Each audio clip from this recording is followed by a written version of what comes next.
Welcome to Satsang. Yes. From time to time, you speak about the inner knowing that you follow. Could you talk about how the inner knowing is different to instinct or gut feeling or even intuition?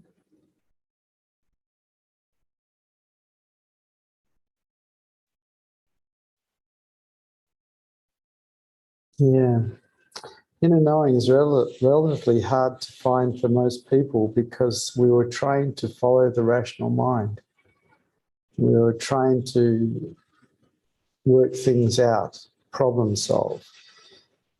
And we weren't programmed to listen for inner knowing. And so most people don't actually have access to inner knowing because it's simply not what we were programmed to do at school. Inner knowing knows which way to go, but it doesn't use words. It just knows. And to be in touch with inner knowing, you need to be silent. You need to be quiet because the noisy mind can overwhelm it. Because the inner knowing is just so quiet and it doesn't push in any way, shape or form. It just knows which way to go. And that is different than instinct or gut feelings because that's about survival. And inner knowing isn't necessarily about survival. It's different. To follow inner knowing, you have to be silent. And this rules it out for most people also. They can't be silent. Their mind just goes off and chatters and chatters and chatters. And it's quite loud. And inner knowing is so quiet. And it doesn't use words. Quite often people think they're in touch with inner knowing because it's telling them what to do. But inner knowing never uses words. If words are being used, it's the ego pretending to be inner knowing. You come to the street and you're silent, and something inside of you will know which way to go without a thought. But you have to practice that. I've been following inner knowing since I've been a boy because I got in touch with it when I was a teenager.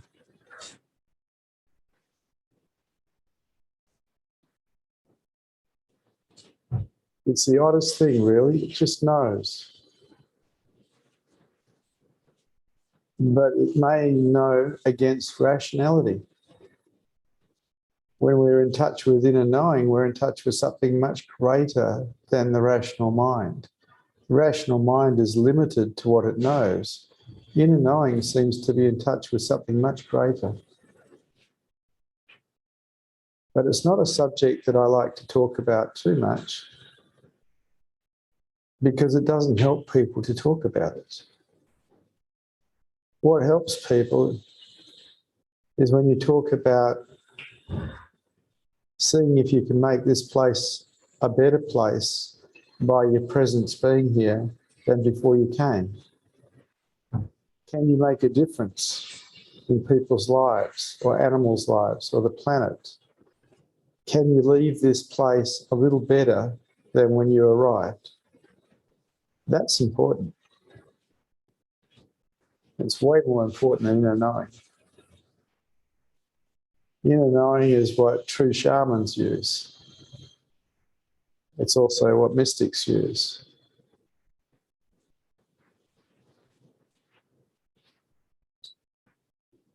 Wouldn't you say that having access to inner knowing or being able to follow it has helped you be of service to people?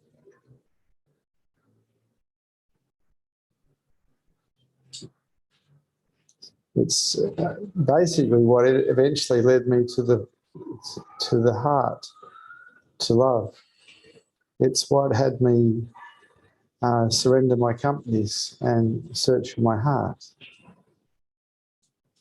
Because instead of listening to the rational mind, which may have talked about, well, not having enough money in the future, or how silly you've made such an empire, why do you want to throw it away? Rather than listen to that, I listened for the inner knowing, and it knew not to get back into business ever again. And so I gave my companies to my staff and set out looking for my heart. So inner knowing has been expensive in some ways, but I've never had a regret.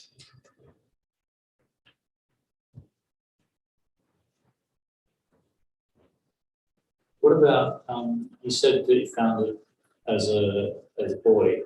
Is there an amount of like maturity of the mind or something that's required to actually become aware of the inner knowing? I found it because I started witnessing the mind as a boy, as a teenager, when I was in boarding school. Because I'd lay in bed at night time listening for sounds because I was up in the tower. I was in the tower for 2 years by myself. And I'd listen for sounds. And then I started witnessing my mind. I wasn't just witnessing sounds anymore. I started witnessing what my mind was doing, how it was thinking, just watching it without judgment. And then I started to see the silence, a certain amount of stillness, a certain amount of quiet that was matching the silence outside of me to some degree.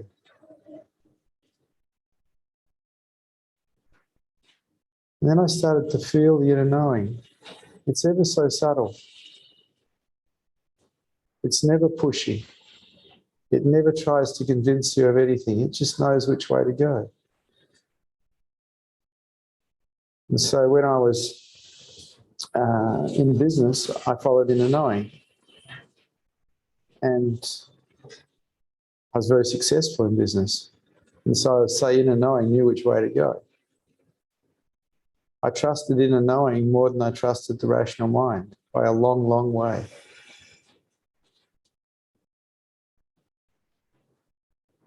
The mystic is quite often depicted as someone wearing a hood, a hooded character, which is representative of someone who's looking in.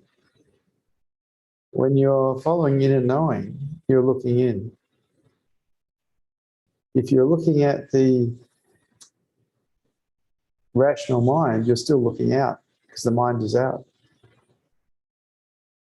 And so it began with witnessing the mind, basically because I was put in the tower because I was an uncontrollable teenager and they put me in the tower as punishment. But in the silence of the night, I'd watch my mind. I started witnessing my mind. And as a result, started to raise my consciousness levels.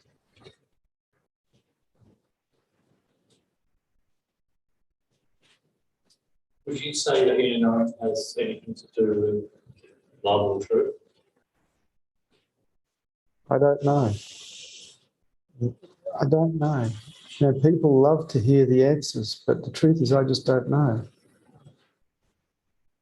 I just follow inner knowing.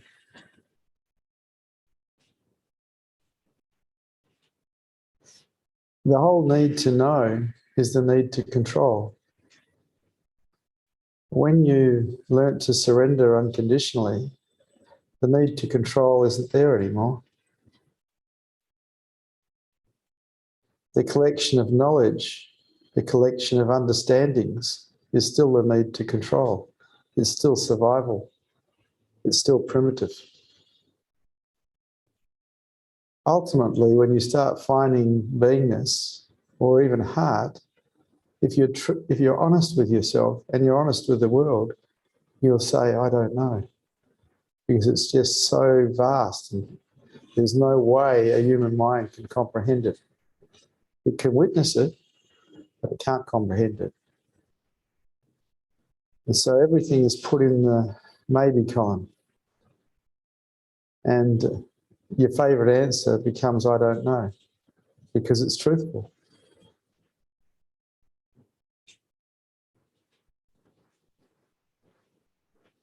Anything more? Thank you. Thank you. Are there any questions? Any statements?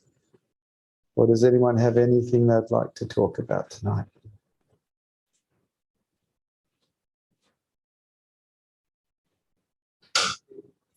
Hello. Hi, Vishrant. Earlier this afternoon, you mentioned something about businessman energy.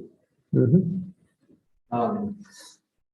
But you've always been pristine, despite being a businessman.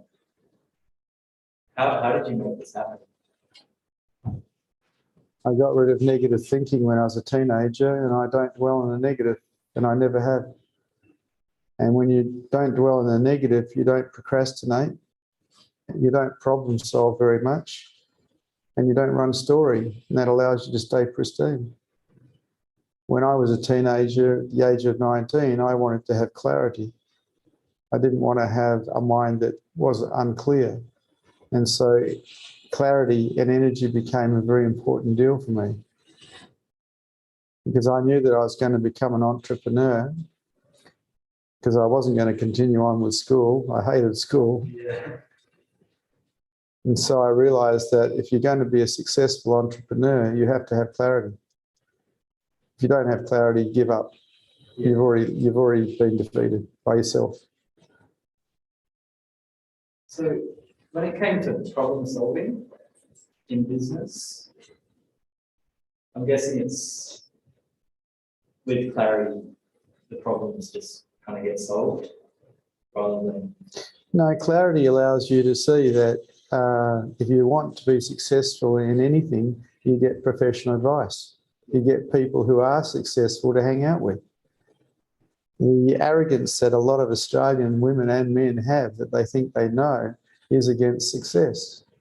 I've had mentors my whole adult life, people who are further ahead than me, guiding me. I've never been shy to ask for help. And that is one of the keys to being successful in any endeavour. Arrogance mixed with righteousness is my definition of stupidity.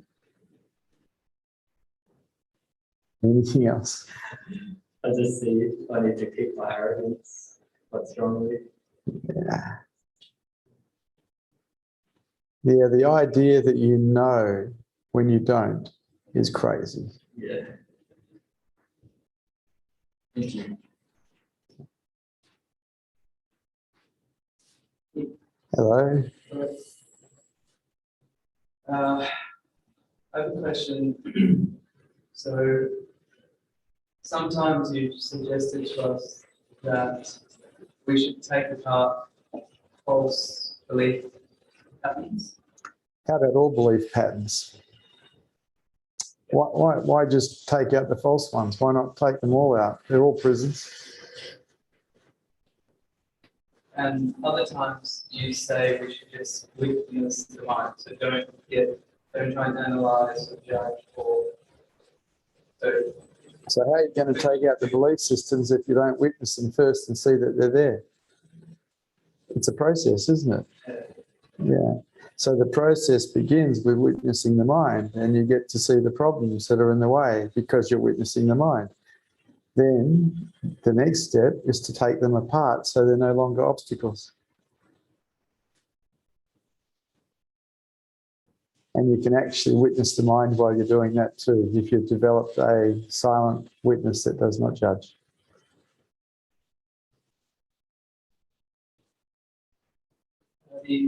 how do you, because my general process is if I witness a thought pattern come up and it's repetitive, I generally try and figure out why it's happening and what could be right or wrong. So I've been trying just to witness it and not get entangled with it, but then there's no solution to the pattern. It kind of comes back in again.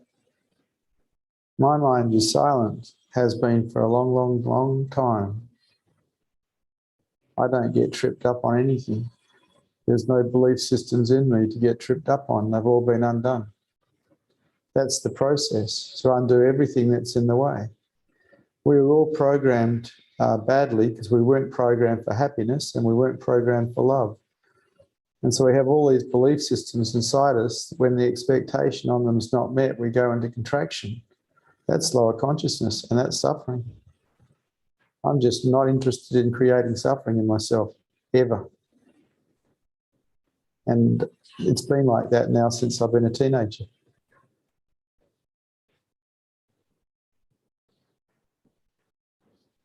You go to university and you study and you can get a degree. That's not mind mastery. That's just collecting knowledge and being able to repeat it. Mind mastery is being able to shut the mind up when you want to. And someone who's practiced at that can do that. Someone who's not practiced at that cannot do that. What do you practice? So you've been practiced to problem solve. So that's probably what you do. We all have.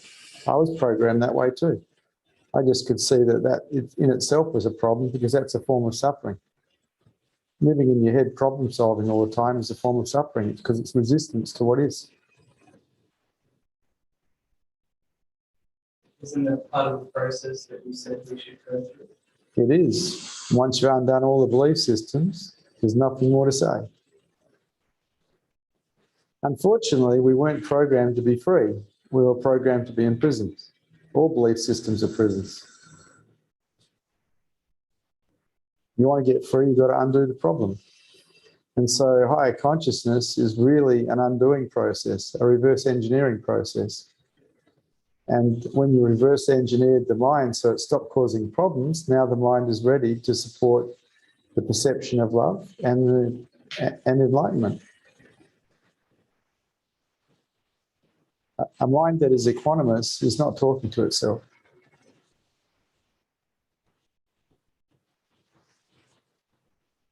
Where did you start as a process to take apart belief systems? I started with victim orientation because I read a book called The Handbook to Higher Consciousness by a guy called Ken Keyes when I was 19. And he talked extensively about how victimness is a choice. And I got to see that it was. And I also got to see that I was a victim of a lot of different things because my family was very victim orientated. And I took that apart completely because I never wanted to be a victim of anything ever again. Because victims by definition are helpless. And every time we turn ourselves into a victim where we're blaming something, we're hurting ourselves. It doesn't change anything. We just hurt ourselves. And so the first thing that I removed was victim-orientated thinking when I was 19. By the time I was 21, there weren't any victim-orientated thoughts happening anymore. It took a couple of years.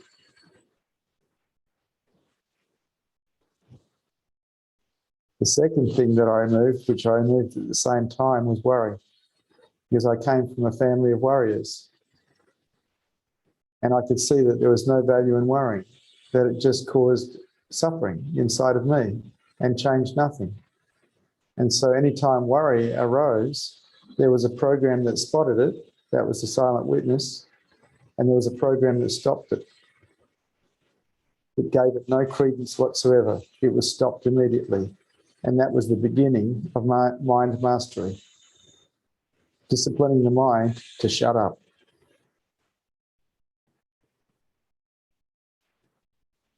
Okay?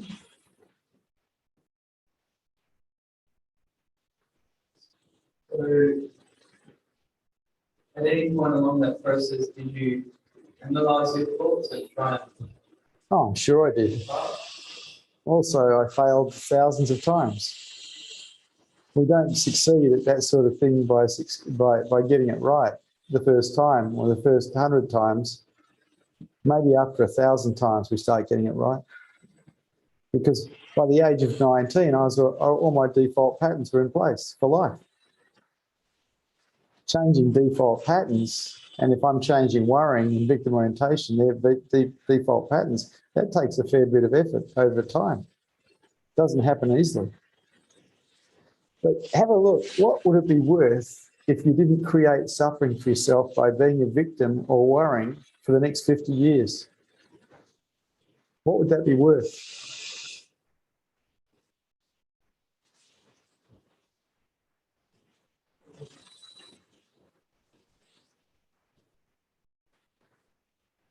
That's why I teach it, because it's worth everything.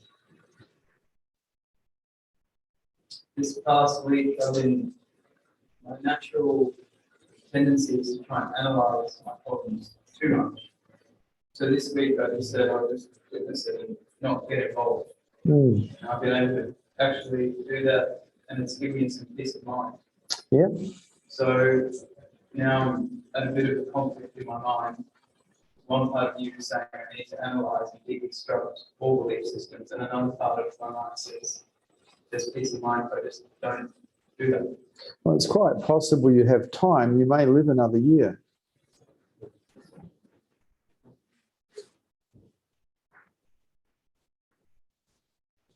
Higher consciousness is not easy because we weren't programmed for it. We were programmed for lower consciousness, all of us. Lower consciousness is basically survival level of consciousness. Higher consciousness means we're going against the survival mechanism of the mind, the main defense system being fear. That takes a fair bit to conquer. That's hard. Higher consciousness is not easy. It's hard. It's just that it's the only thing that's worth doing here. Lower consciousness sucks. No matter how intelligent you are, how wealthy you are, how successful you are, lower consciousness sucks because it pretty much guarantees that you suffer. Anything else? So let's say my mind says I'm afraid of something, fearful of something. Then one thing I could do is just witness that thought or whatever it is I'm afraid of. Another is to, whatever my mind says I'm afraid of, do the opposite. You're saying I have to essentially do the opposite to everything that I'm afraid of. And just witnessing is not enough. Witnessing is not enough. Witnessing is the invitation to do the work. You see, until we see what needs to be changed, well, there's nothing to do. Once we see what needs to be changed, then the work begins. So witnessing is not the work. Witnessing is simply the invitation to do the work, because we get to see what's in the way. I'm going to talk to Mahan. Hello, Mahan. Hello, Vishrant. There's some questions from online viewers. Okay. Howard asks, how long does inner knowing communicate for? I can't hear you. Say it again, please. Nice and loudly. How long does inner knowing communicate for? Well, it's not like a communication. It's not like you're getting constant communication from it. It's more like it kind of knows which way to go. And you just turn, if you get to the street and you know to turn left, you turn left. It doesn't repeat itself. It's not like a repeating beacon. You just know. Okay? And Howard also asks, does inner knowing respond to questions from thought?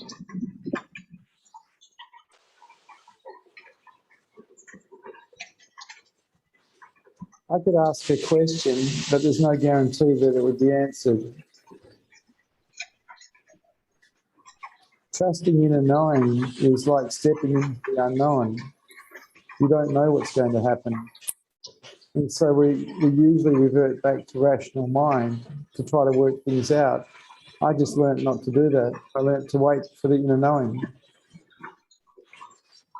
It was a game for me when I was a teenager. It was just a game. Anything else? What did you do when inner knowing didn't reply straight away? Nothing.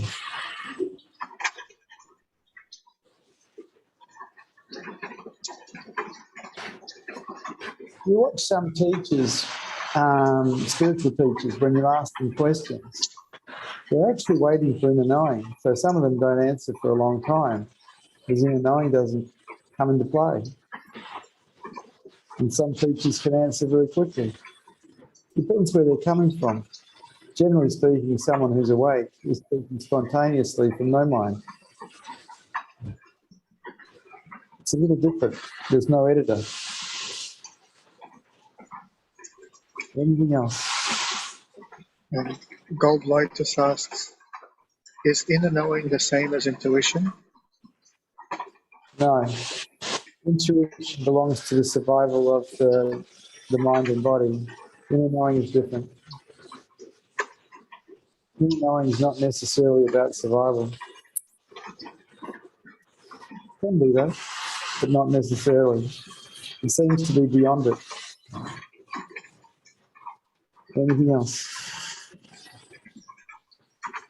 Michael asks, can inner knowing express itself as a mental image, or is it more of a felt sense? Yeah, not in my experience, though other people might experience it differently than me. In my sense, in my experience, it just knows which way to go or not to go. It knows whether there's a yes or a no. And so when people ask me things, I know whether to answer or not to answer because I trust that inner knowing. I'm not trusting the rational mind, I'm trusting inner knowing. That's why sometimes when someone asks me a question, I answer a different question. Anything else? That's all. Thank you. Thank you. Nick, Hello. so if I watch you answer questions, Yeah. you don't anticipate or you're not worried about what the questions going to be.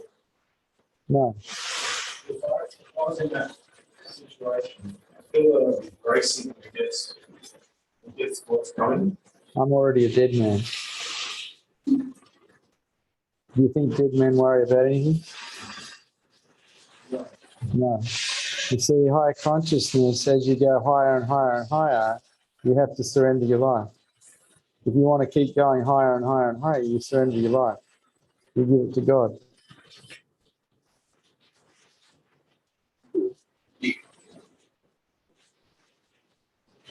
I've been a dead man now for 24 years. Does it take enlightenment to restart? No, I was like this before enlightenment.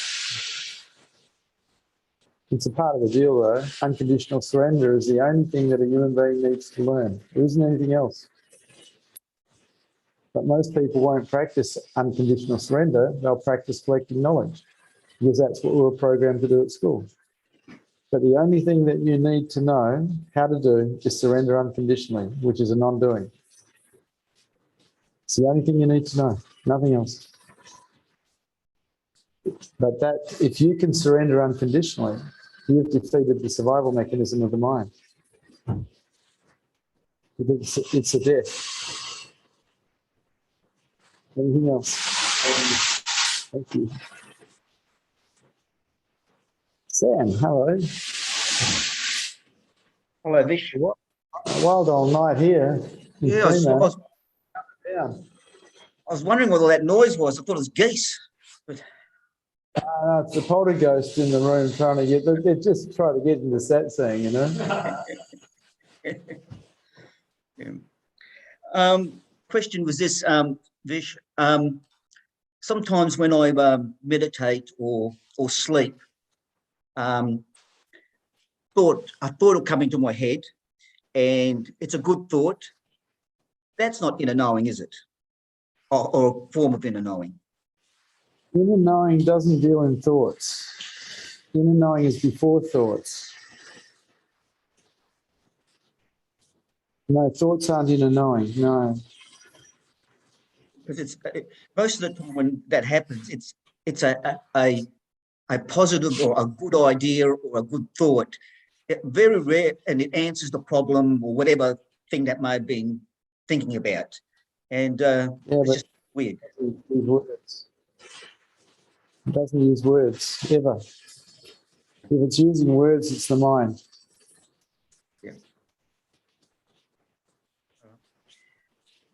Can I ask another question? Yeah. When you say in the tower, I assume this was at school. And what do you mean in the tower? Is this actually a tower that was above the building? Yeah, the Aquinas has, I think, 6 floors, and the top floor is a tower. And when I was at school, there was nothing up there. Nowadays, I think it's the prefect's playroom. But when I was at school, it was just vacant. There was nothing there, not a thing, just open space.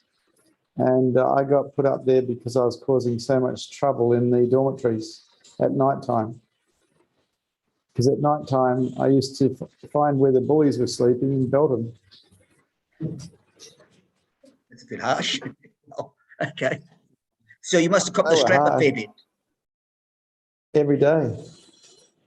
Every day. Fan belts? Were they fan belts? Were they fan belts out of the car? Long fan belts? Yeah, the Roman Catholic Brothers ones, yeah. Yeah. And did they used to get you up the wrist? Yeah, but they could only give me 6. They couldn't give me more than 6.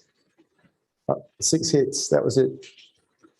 So I always put my hand out for the 7th. Tough days. I didn't see it that way, like I grew up with that. So I remember the first day in primary school at Applecross Primary, I got belted by the headmaster. It's like I was initiated to school through pain. But then again, if you look at my history before that, I was expelled from 4 kindergartens. So I was an uncontrolled child. So what was the issue? What was your issue? ADHD, undiagnosed, and dyslexia, undiagnosed. We'll have to talk one day and compare notes. You'll outdo me easily. But anyway, thank you very much. Nice to talk to you, Sam. Hello.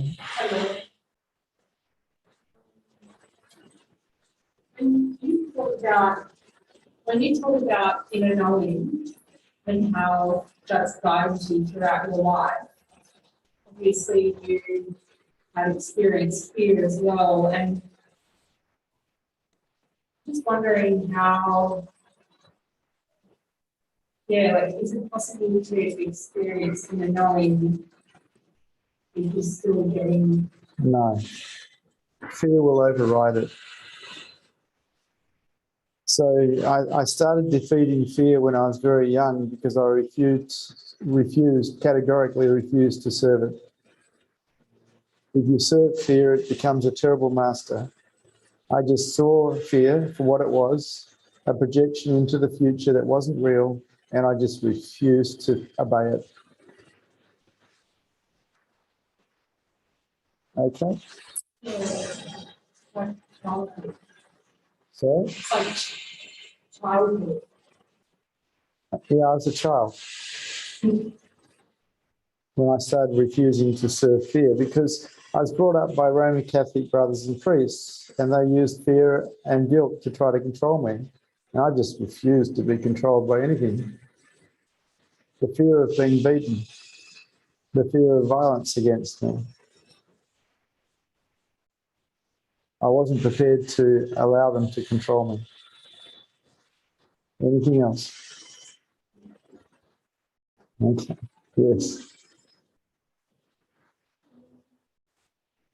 Nowadays, when I interact with people, it's like I have less filters to just say what I want to say. Yeah, I have that problem too. In which way does the way of the heart dictate that I take care of people's feelings? For me, the way of the heart dictates that I tell people the truth. Sometimes that's inconvenient, but I think all human beings deserve the truth. Anything else? That goes back a long way. I was expelled from my parents' social parties when I was 3 or 4 years old for that, telling people the truth. My parents couldn't handle me telling people what I saw in them. Prem Prabhat, hello. Hi, Vishrant. Namaste. Hello. Vishrant, I wanted to ask you something about breath. I understand that a deep, long breath helps in the inner journey, but I have found myself too often having short and shallow breath. And when I catch myself at that moment, I get back to deep and long breath. Unless I'm doing a physical activity like walking or jogging, I don't mostly do deep and long breath, in spite of knowing its benefit. So my question would be, how do I overcome my my inbuilt tendency to take short and shallow breaths? Okay, I understand your question. Breathe out slowly and fully. On the outward breath, allow yourself to let go of everything. Breathe out slowly and deeply. And let everything go on the outward breath. It's like dying on the outward breath. You don't need to worry about the inward breath. It'll take care of itself. But on the outward breath, you breathe out slowly and fully and let go of everything. And you practice this until it becomes a habit. This was one of my practices. Okay, for that? Okay. Yes. There's one more thing I want to ask. I've been applying your teaching of totality in whatever we do, whether it is an outward pursuit or an inward one. And I have taken up something at the outward level where I've been trying to apply totality, and I'm quite satisfied with it. But what happens is I get withdrawn from my inward pursuit, and I'm not able to. I end up forgetting my inner pursuit, so much so that I've not even watched your satsang for the last few days. And today, it just struck me that I can't do this, and I should give priority to higher consciousness, and I'm here in the satsang. But I'm not able to apply totality in both the areas. So I'm stuck at that level now. Would you have any advice for me? When you've suffered a lot more because of lower consciousness, you might be more motivated to go for higher consciousness. You see, people forget that lower consciousness is where everyone suffers. Higher consciousness is a place where you don't suffer because you see it all and you don't get caught. But it takes effort to go to higher consciousness. I had this wonderful old teacher who told me every now and again when I wasn't getting anywhere that I just hadn't suffered enough because I wasn't trying hard enough. And so I say to you, you haven't suffered enough.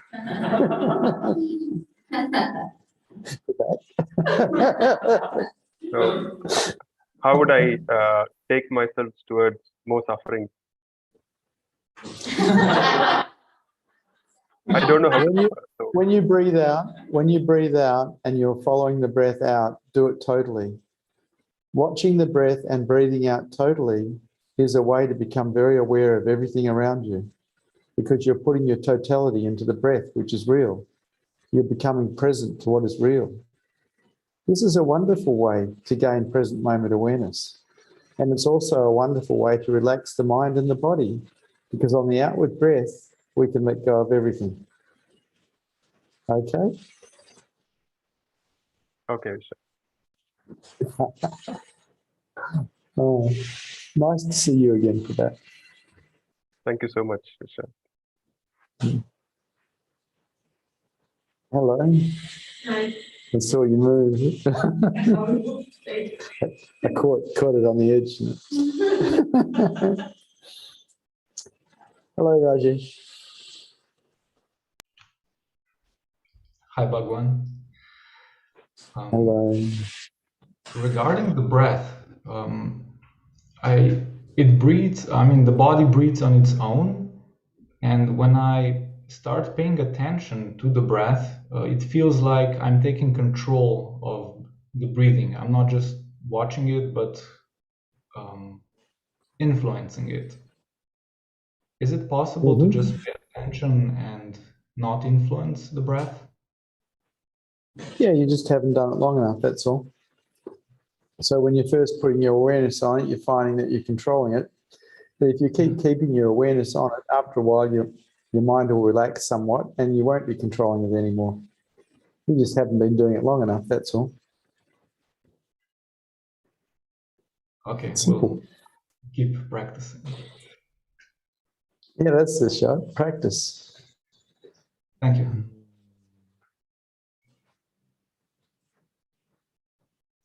Hello, Abhay. Hi, Bhagwan. Hello.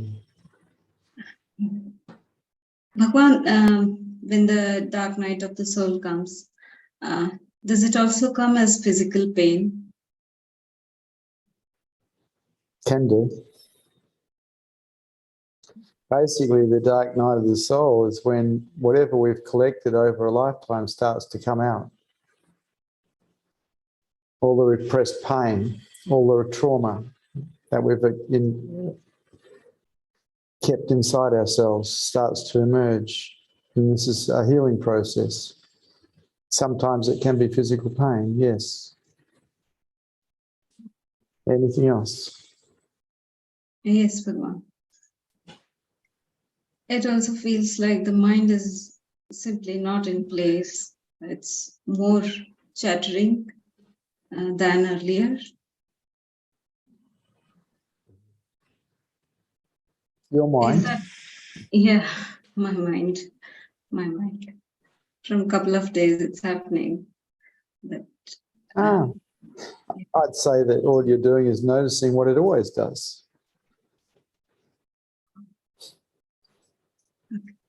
Just becoming more aware of it, that's all.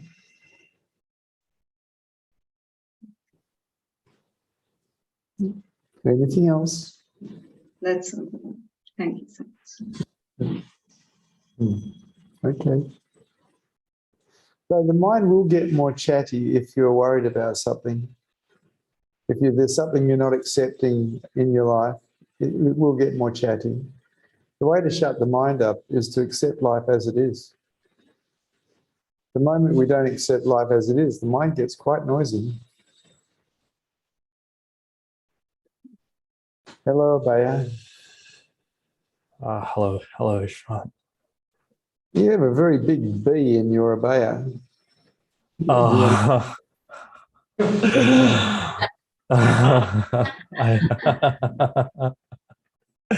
I know.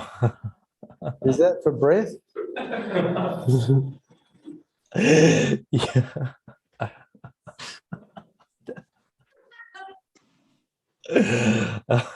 Yeah. Yes.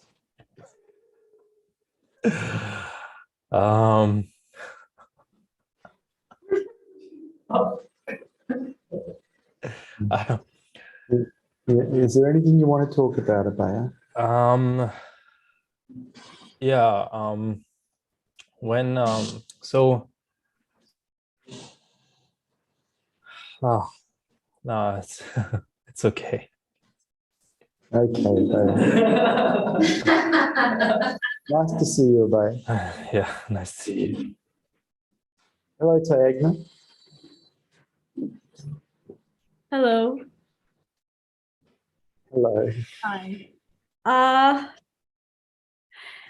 So my question was about pain bodies and this repressed pains. So the best way to heal this repressed pain is like feeling it, right? Okay. I'm asking. I'm just agreeing. I thought you were making a statement. No, I'm asking you, like, how do you like move past it? Move past what? This pain bodies. Why would you want to move past it? You just make it okay for it to be there forever. And because you've made it okay to be there forever, it will start to heal. When we make it not okay to feel it, then we repress it again. So you tell yourself that like you can be there forever, like the pain. Well, that's how I approached my pain bodies. Yes, I made it okay for it to be there forever. Yes, because if we're waiting for it, we'll find a way to repress it. Because our minds are very tricky. And did it ever like manifest into like an actual like problem in the body for you? I had a lot of pain in my stomach area, lower stomach area, which was related to energy I was carrying from wounding that I had around my own father. And that lasted a couple of years and then it just went away. Okay, But so you there was such a willingness in me to feel it, as a willingness for it to be there, and I was okay with it. and you just carried it around for a long time. Yes, I did. I just made it part of the tapestry of my life, just a part of it, you see. Okay. Yeah, that makes sense. And I also had to ask you, like, when my mind like starts to have like worrying thoughts or like something negative, like what is the best way to approach that thought? Because sometimes like I get into a judgmental space. Acceptance of whatever it is that you're worried about. Make it okay. Make whatever the worst thing that could occur okay, and your mind will relax. As long as you're in a space of resistance, it will not relax. The moment we move to full acceptance of what is, the mind doesn't talk about it anymore.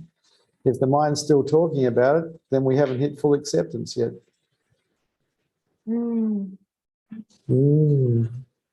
Yeah, so I'm finding it similar to what Abhay said. Like recently, like my mind's been like talking way too much. Well, you're probably disturbed by something Yeah. you're not accepting in your life, not accepting something that might be happening in the future. I don't know. You have a look at what it is that you're in resistance to, and that'll be what's disturbing you. Yeah. That makes sense. I try to make sense just for you.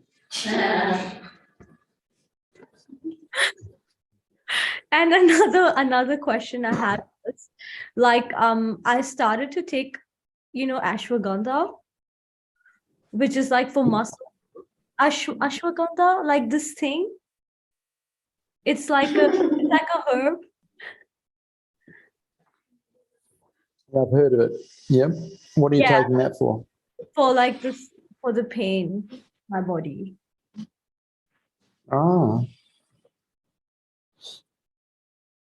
See a doctor. I spoke to a naturopath as well. I'm just wondering whether you knew about it. Well, I'm a registered naturopath, but I would advise you to see a doctor. All right. Anything okay. else? No, that's all. Thank you. See, as a naturopath, I've been a naturopath now for over 30 years. I know that there's an awful lot of quacks out there that practice natural medicine. And if someone's really ill, you send them to a doctor who has been trained and is qualified to treat you. That's best. Otherwise, you can end up with a lot of ducks. Quack, quack. Yeah.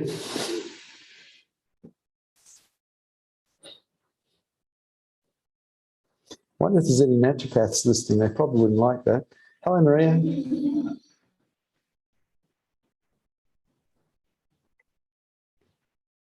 Hello, Vishrant. Hello. In yesterday's Satsang, you said that you heard about people who were tested in the marketplace and they fell apart and stopped giving satsangs. I think I witnessed something like this in my life, and I wanted to ask about it.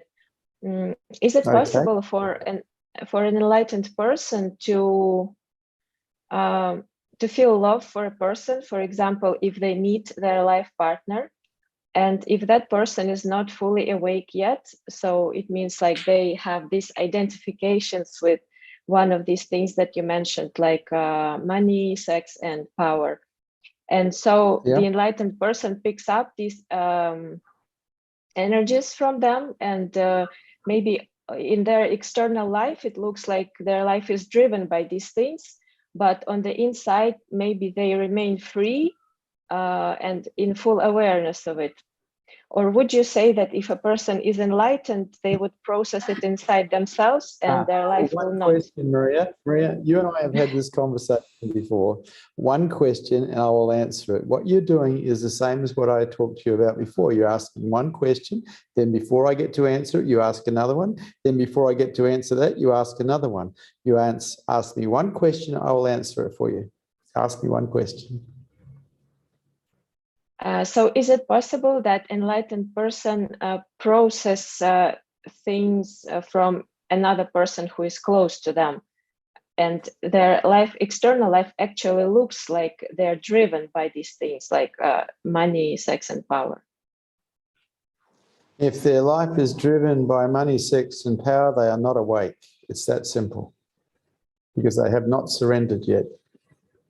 And for enlightenment to be full, the mind needs to be in a state of surrender. And so if they are not surrendered, they are not awake.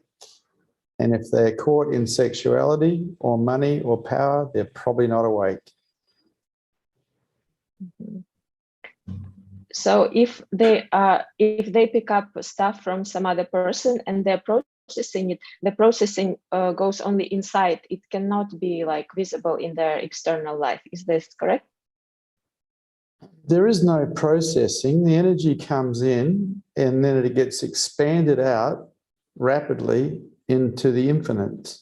And so energy flows from full to empty. So if you're full and you hang out with people who are empty, you'll be pouring your energy into them. Now, if they're full and you're empty, the energy will come into you. The most empty person in any room is someone who's awake. And so all the energy in the room pours into them.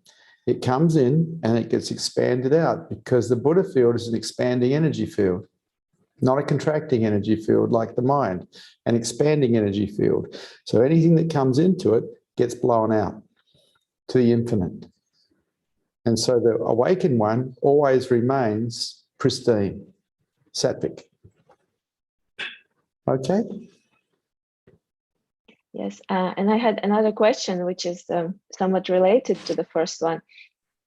I read that Ramana Maharshi loved Arunachala mountain, and some other saint, he said that he loved food very much, and that food kept him like connected to the human realm. And I wanted to ask, when we as a person, we may be connected to this world through the body identification with the body, that I am the body, but when this is gone, what keeps you like together in the human world? Is it necessarily the love for object like mountain or a person, or it can be food, or what keeps you as a human? Would you like me to answer one of those questions? Yes. Okay. So if I'm left alone for more than a few hours, I disappear completely and I lose the ability to speak.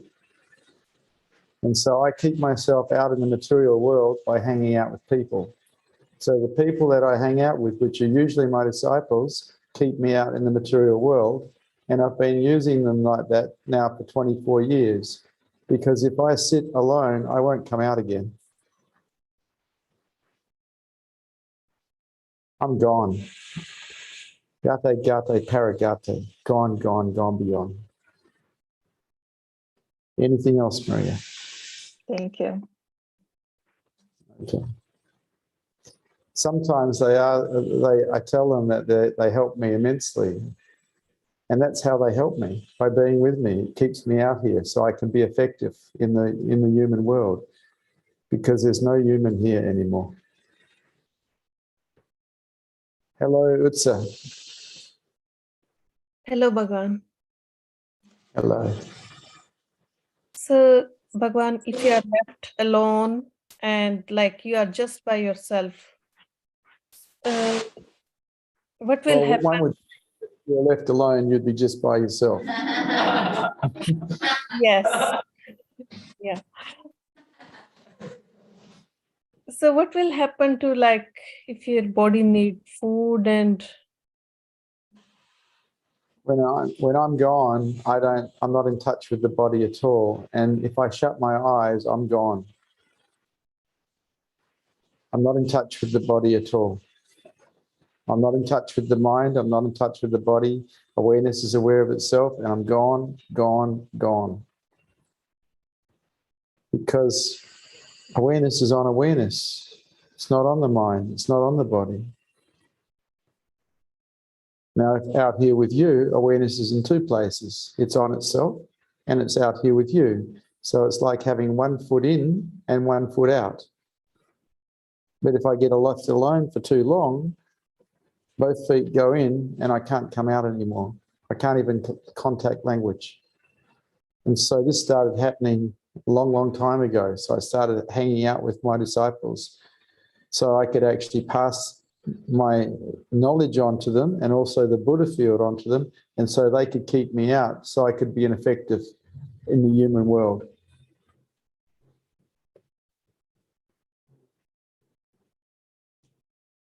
People don't understand enlightenment. They think it's something that happens to the mind. Enlightenment doesn't happen to the mind.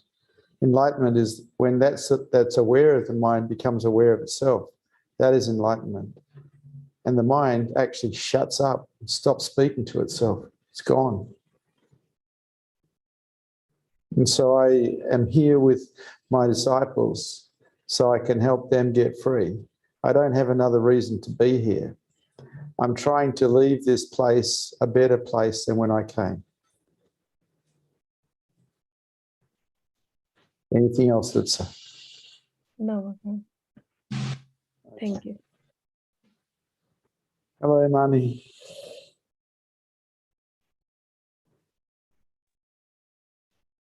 Hello, Vishrant. Hello. Hello.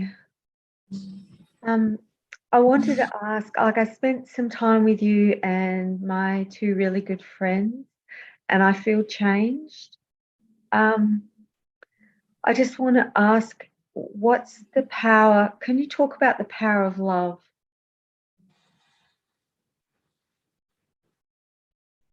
It's more than love, darling, that happened today. There was a skill set that was being used to help you see things that you hadn't seen. And at the same time, while that skill set was being used, you were actually being held in love, which allowed you to relax and see.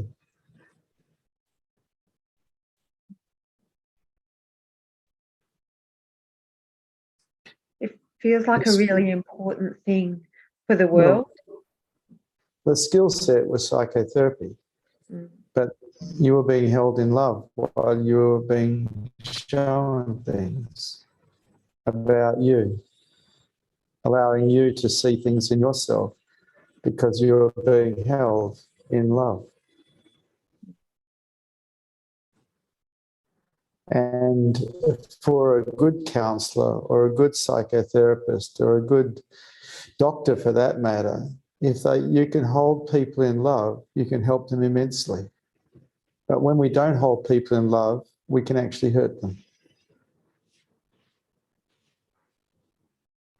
It's hard to hurt people you're holding in love.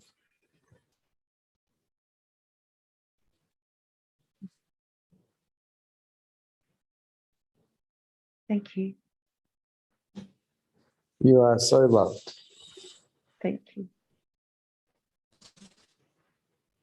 Thank you for Satsang. Good to see you brave hearts here tonight.